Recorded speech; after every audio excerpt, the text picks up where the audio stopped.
The 53-man roster is here, at least the initial one, and a few very notable names not on it. We'll go into it on Locked On Vikings.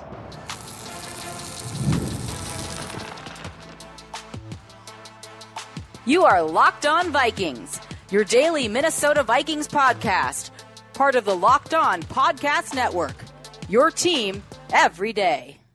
Hello, everybody. Welcome to the Locked On Vikings podcast, where we're always trying to learn something new. It's part of the Locked On Podcast Network, your team every day. Thank you so much for making Locked On Vikings your first listen of the day each and every day. Appreciate you all so very much. If you want to find this show anywhere, you can. Just search out Locked On Vikings wherever you listen to your favorite podcasts, including Amazon Fire and Roku and YouTube, as well as SiriusXM, where you can also find live broadcasts of all Vikings games. Hometown broadcasts. Go listen to Paul Allen and the crew. Just search out Vikings there.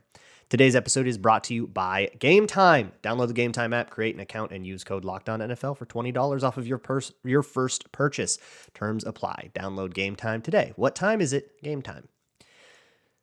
The 53-man roster is out. So we're going to go over all the interesting things that happened here. A lot of chalk, of course, a lot of more predictable moves, but probably the biggest headline coming out of it is that Cine released, not even traded, released, which takes, which gives the Vikings a $5 million dead cap hit if he is not claimed on waivers. So the way this works now for all of these players, you'll see in the Vikings press release about it that some were waived and some were contract terminated. Contract terminated means it's over. They're free agents. That's it. They can go sign wherever they want right away. For waived, that means that they go through a waiver process. If a player like Cine or any of the waived players are claimed, their contract resumes for that team. All of the dead cap from signing bonus, from prorated signing bonus and all that stays with the Vikings. It's kind of like you traded him contract-wise. So if Cine does get waived, and there were a couple teams interested, apparently there were some attempts to trade him if he does get waived, or if he does get claimed on waivers, that will lessen the dead cap that the Vikings have to deal with, but now another team has to decide to claim him instead of somebody else or whatever. So we'll see if he ends up somewhere else. He'll probably end up on another team, maybe another practice squad somewhere, but otherwise it's over. So with that, Andrew Booth over on the Cowboys, he made the Cowboys, by the way, which is wild because I saw some really disgusting lowlights from him over in Dallas. I don't know what they must just be trying to keep him as a potential guy. But so with those two out, that kind of, it almost rips off the Band-Aid from the 2022 draft and how bad that it went. And really, that's the first thing to talk about is that, this is the time of year where draft picks get cut. Your draft will never look as bad as it does on cut down day when all you hear about are the guys that didn't work out. Cine, Jaquelin Roy also cut, Booth gone, Nahshon Wright, who they traded Booth for, didn't even come close to making the roster. And it's really easy to compile all of these things and go, oh my God, he's terrible. Has he ever hit a pick ever? And you just have to look at the next year where the first round pick got Addison and the second round pick got Hockenson. That just completely changed the offense with those two picks, right? Or the second round pick in value after all the trades was because it was a weird trade with Hockenson, but a second round pick in value.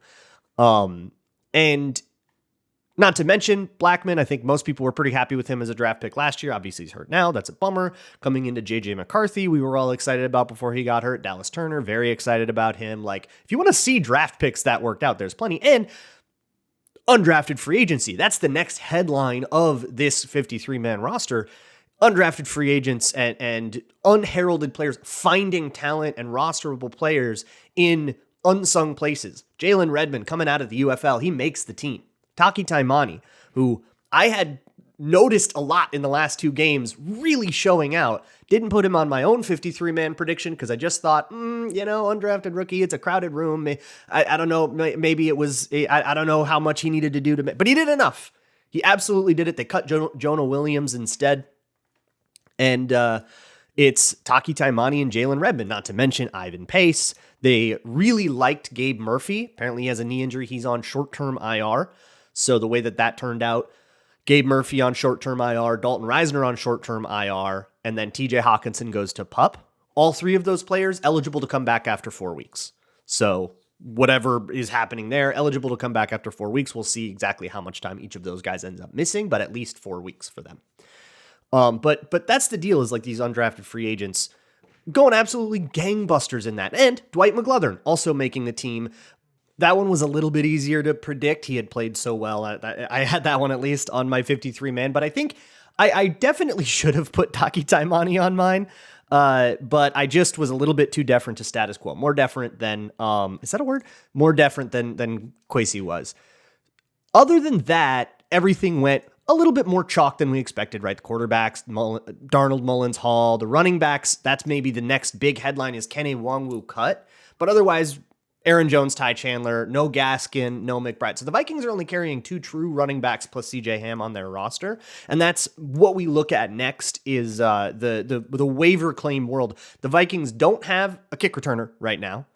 I think if they had to do it tomorrow, it would probably be Ty Chandler is who they would put in.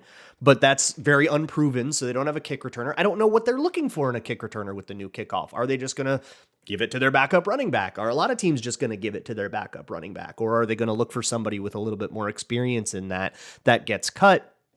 So waivers will definitely go that way. And some of the guys that just barely snuck on, some of these undrafted, these young guys, like Jalen Redmond or Taki Taimani or Dwight McGlothern, might end up on the practice squad when all the dust settles. Wednesday is going to be waivers day, and there's going to be, somebody will have to get demoted to the practice squad if they're going to bring in another running back. But that's all very fluid. And doing that after the first round of waivers gives them a better chance to make it to the practice squad because everybody's already kind of got their stuff a little bit more figured out and it's less fluid. And then there's going to be, that many fewer people looking for, okay, who gets cut now. But you're going to have to go through a few rounds of this to get the real true, this is the 53-man roster that we actually carry into week 1. So what I want to do is go over this roster name by name. And if anything jumps out that was interesting, we'll kind of go into it. But Nwangwu not making the team, I think, was a surprise for a lot of people. I thought he played the best football that he's played so far in a preseason. It was just a little bit too little too late. And with the kick return changing, it's kind of funny. The kick return became completely irrelevant last year with the way that the rules changed, the touchback rules changed, and Kene Nwangwu stayed on the roster still to be a kick returner. But now that the kickoff has changed such that we need a different skill set from the guy, now we get rid of him. And we never trusted him as a running back. I could see Gaskin on the practice squad as well. I could definitely see Nwangwu on the practice squad as a game day elevation too, and he just does the job that way.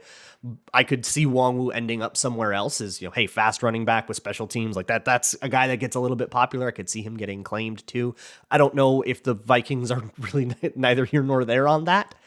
But really, I think the headline is draft picks that didn't work out, right? Jaquelin Roy is another one. He gets usurped by all these young guys. And I think it's really important. Like, look, Cine and Booth were bad picks. Nobody disagrees with that. The next question is the hard part, which is what now? Do we fire the GM over it, over his first 2 draft picks? That would be a bit premature if you ask me. He needed to bring somebody else in, and he did. Or, how long do we have to stay mad about it? I guess that's a personal question, but I hope we can kind of move on now and say, okay, that one was a miss. That was a whiff, put it in the tally, and let's move forward. If Dallas Turner is good and we can all be excited about that, it eases the pain of missing on one draft pick to hit on another. So, we'll do the offense and then we'll do the defense and we'll kind of get through all of these guys coming up next on Locked On Vikings. Today's episode of Locked On Vikings is brought to you by Gametime. It's the best place to find last-minute tickets. If you are like me and you just don't like planning, or maybe you're looking for a really good deal, it can be kind of low-key smart to wait last minute to try to get your tickets because the market goes very topsy-turvy right up leading to the event, even an hour into the event where you can still get tickets on Gametime. You can save up to 60% on last-minute tickets with Gametime. And they will curate the deals for you, so it makes it easier to save more on not only something like a Vikings game, but concerts, comedy, theater, all of that stuff. You'll find all the best deals. So if you're looking for a Saturday plan, go on Gametime, browse around, see what you find. You can also toggle on all-in pricing, which is a setting that allows you to look at the final price, what you will actually pay at checkout. No hidden fees, no nothing. Everything already tallied up front, because Gametime wants to be upfront with you. So take the guesswork out of buying tickets with Gametime. Download the Gametime app, create an account, and use code LOCKEDONNFL for $20 off of your first purchase. Terms apply. Again, create an account and redeem code LOCKEDONNFL for $20 off. Download Gametime today. What time is it? Gametime. Thank you so much for making Locked On Vikings your first listen of the day every single day. Or I guess afternoon, because this one's going up right after the 53-man roster happens. I'm putting it up right when I'm done. So thank you so much for hanging out. If you want something else to listen to after this, you can go to Locked On Fantasy Football. Get ready for your upcoming fantasy draft with Vinny Iyer. So let's move on here and go comprehensively through the roster here and make sure we don't leave a single detail unmentioned. And so starting with what's interesting here on the offense, there's 24 players on the offense as it stands, 26 on the defense. So we're a little bit lighter on the offense, missing a running back. That's the difference. Darnold, Mullins, Hall, we knew that. Aaron Jones, Ty Chandler, no Nwangwu, CJ Ham. We talked about that. No other running back. So I do kind of anticipate somebody joining and one of these sort of 50 player 52, player 53 types going later. Wide receiver wise, it's the 6 you would expect for there to be 6. The real question was, is there going to be a Trent Sherfield? There is. I think special teams had a lot to do with that, and blocking had a lot to do with that. So he does end up making the 53-man roster. And otherwise, you have Jefferson, Addison, Naylor, Powell, and Tristan Jackson. Some people thought, is Tristan Jackson really going to make it? I think that it was cemented a long time ago, to be honest with you. Maybe he had to play the Eagles game just to get that quick extra, just to like cement it.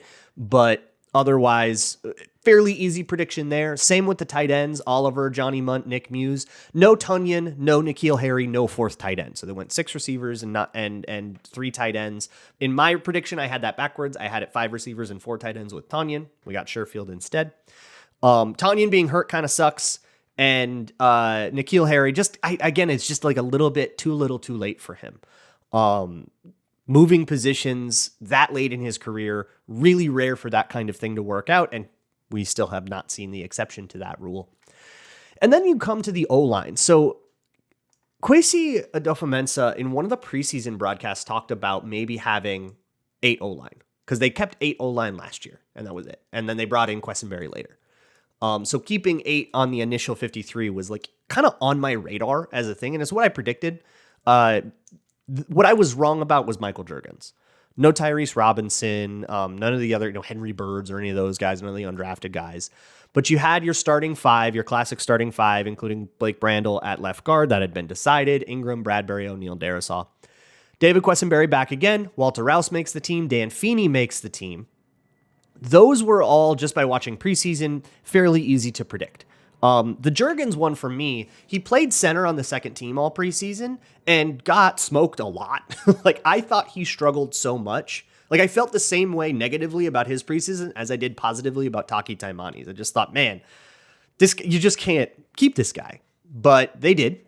And maybe that's we don't want to expose our draft pick to waivers kind of deal, because I know that Chris Cooper, the O-line coach, was very excited about him. So maybe they just want to keep working him on the project. They're going to keep him there. I don't know if he suits up for games. I guess he's penciled in the backup center, but Dan Feeney can play that as well. And as it stands right now, if Garrett Bradbury goes down, I would much rather have Dan Feeney in there than Michael Juergens. But I liked Michael Juergens' tape at Wake Forest. I see the potential and I understand the idea. It's just that's a project that they're maybe going to work a little bit harder on, see if he can't make the team next year. But I do think that the leash will be short next year. I think he'll really have to compete and fight for his job next year.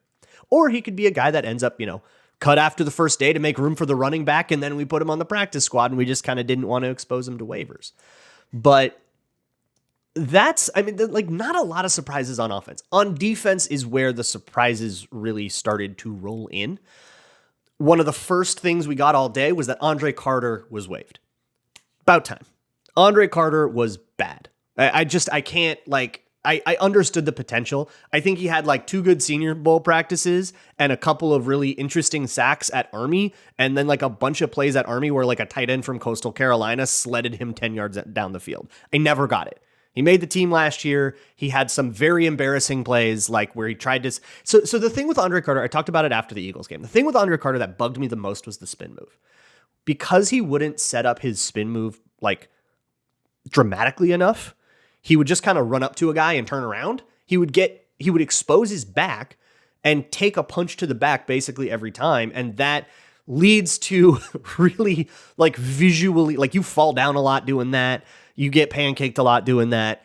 And he just kept doing it. He kept doing it in the Eagles game, got a couple of sacks in the Eagles game. Some people thought, hey, maybe he's going to, force his way on. Maybe he finally has done enough, but it just never really felt that way. I didn't really get why the Vikings gave him all that undrafted money. And ultimately, I never saw the world where he became a contributing member of the Vikings. And now he's not there. I don't even know if he's going to be on the practice squad. Maybe he will be, and they hope he develops some. But this was the year. He's now had a year of an NFL, bodybuilding program. So being an Army guy and skinny for an Army guy is no longer excusable by coming from Army. Now you got to be an NFL player if you're going to be in the NFL. And the other military guy is Bo Richter. Bo Richter also waived. Very strong practice squad candidate. I think that was a numbers game for him. I do think he had a good preseason, right? Everybody saw the sacks, and he just didn't quite consistently do as much as the D tackles did, and I think that's why they made it. But developmental, let's put him on the practice squad, and I do feel reasonable about his chances of putting in a year of work and coming back next year. Let's see if he can make the team. So next up, we'll talk about that D-line. They've got 11 defensive linemen, and do we actually feel good about it? Plus, what else is left in the secondary now that Cine and Booth are gone?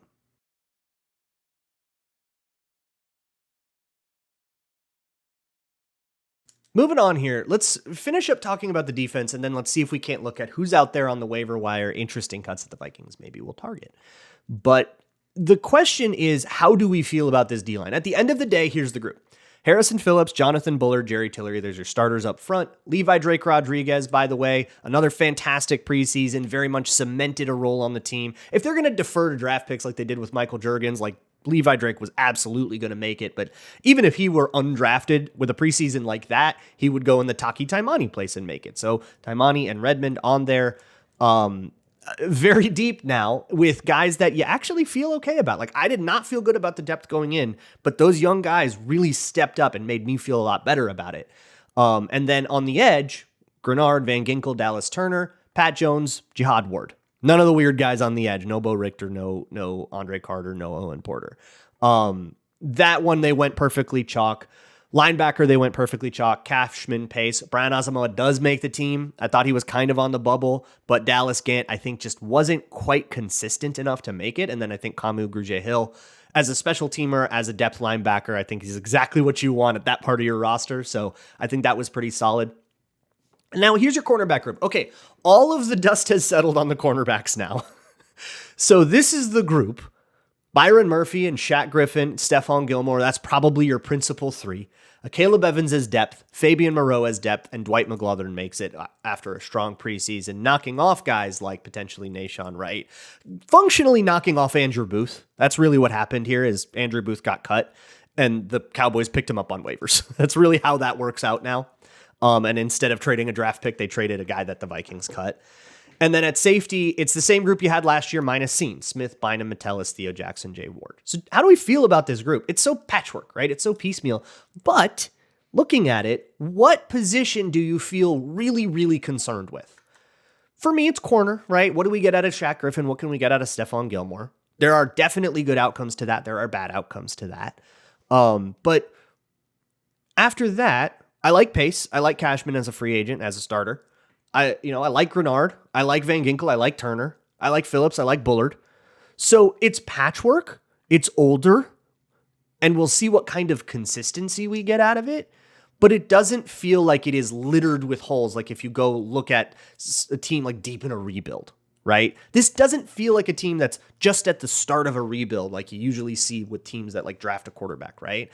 And if you want like the competitive rebuild stuff that Kwesi has been doing, now we're reaping the rewards of that by being in our rebuilding mode with our new quarterback and trying to fix the cap and all that stuff. And now having a roster that is like 2/3 of the way there.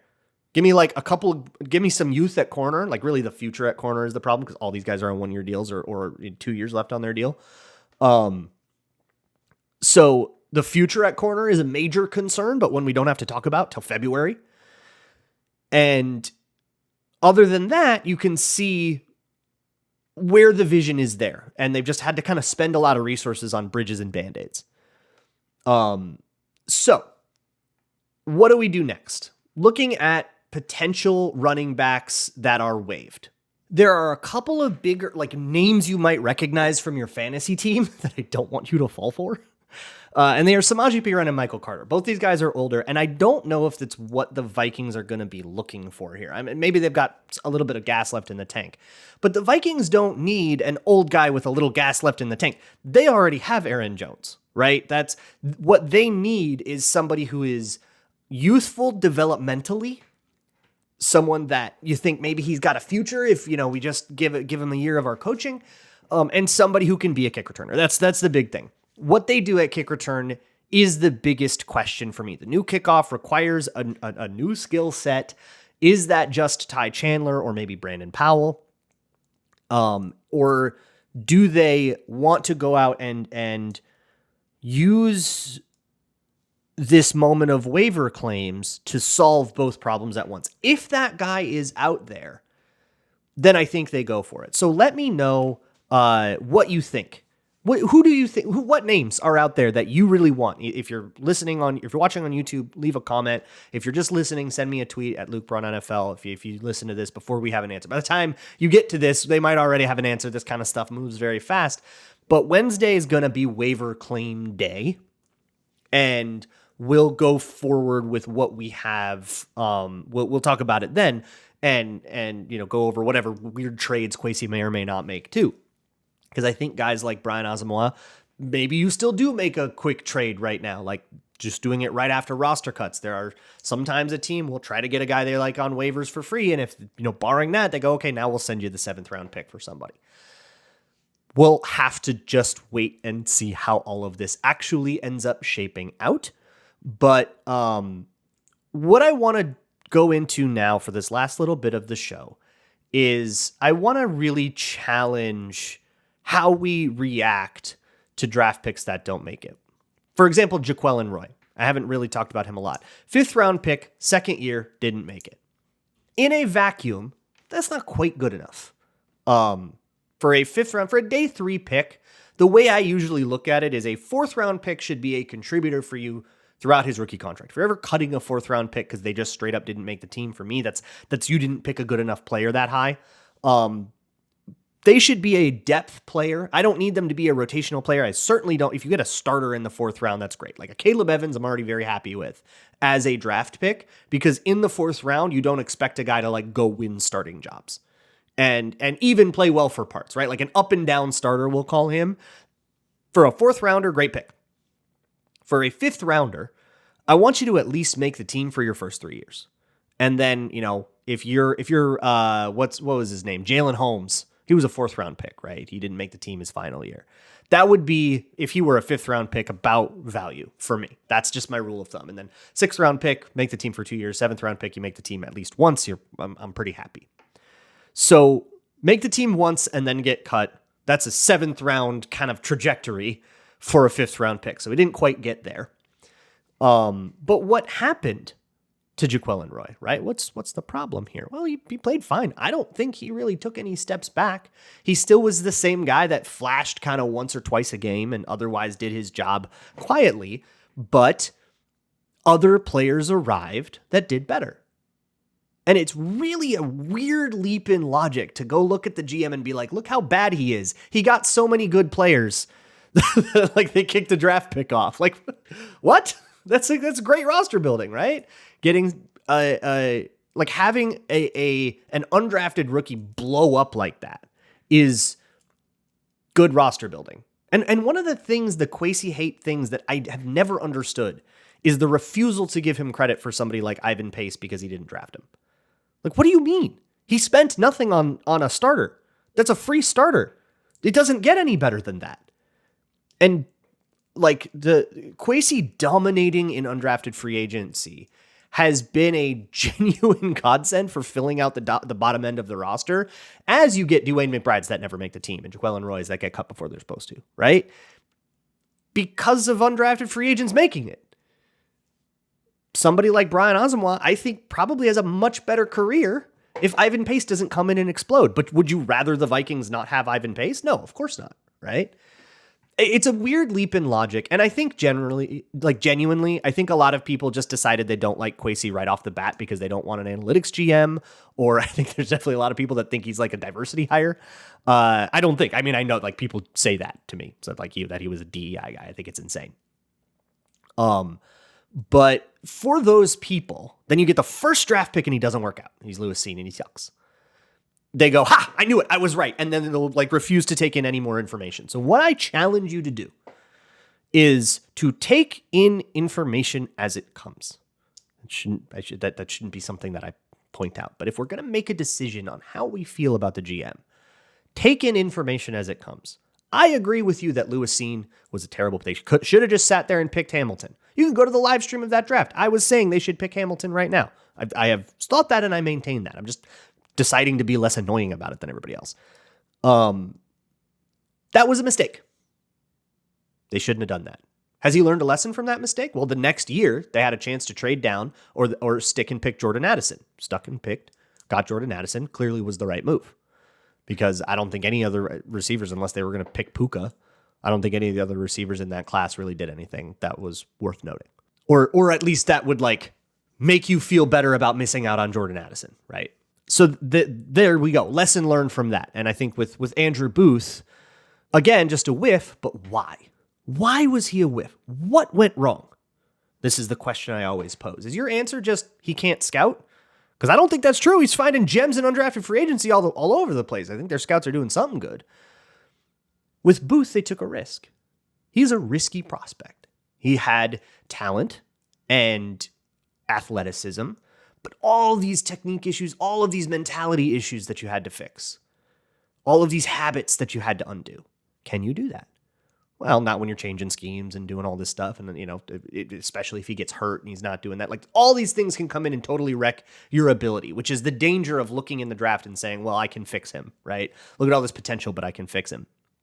Not if he gets hurt, not if you have to fire your DC because he gives up, 38 points to Daniel Jones or whatever it was in the playoffs. So is that a lesson learned? Do we maybe take less risks? Mekhi Blackmon wasn't as much of a risk, a much more experienced player, right? Like the very next draft, they exhibited that they've learned these lessons. And it's just now that we are seeing the confirmation of the answer we already had, we have to like bring it all up again. So I just challenge you, take in new information. If Dallas Turner is really good, add that to the way that you feel about Kwesi's ability to draft. Add Jordan Addison to the way you feel about Kwesi's ability to draft. Ivan Pace, right? This regime and their ability to find young talent needs to be exhibited by all of the young talent that has come in here, both the good and the bad. Add that up and decide how you feel about it. But don't just tell me he drafted Cine, he sucks. I'm sick of hearing that. Should have done it. Should have done Hamilton. At least the Lions traded a whole bunch of draft capital for a wide receiver who sucks. Okay, I'm out of here. I will see you all tomorrow for waiver day. And as always, Skull.